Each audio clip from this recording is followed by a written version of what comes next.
Orasyon laban sa masamang hangad ng kapwa.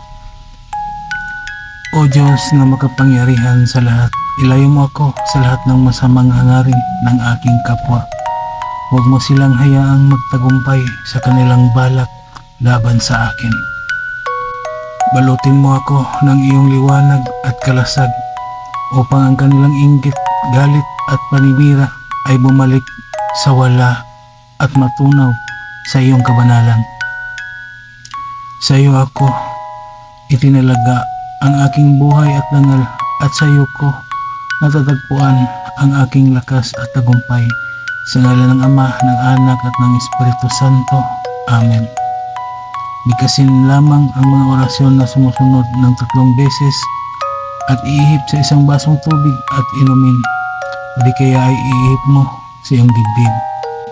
Sator arepo tenito pirarotas katredam les trinum, katredam les trinum, katredam les trinum.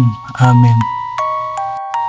Gawin ito araw-araw hanggang sa wala nang maghahangad sa iyo ng masama. Maraming salamat sa mga tao na naniwala at tumangkilik sa mga binahagi kong kaalaman.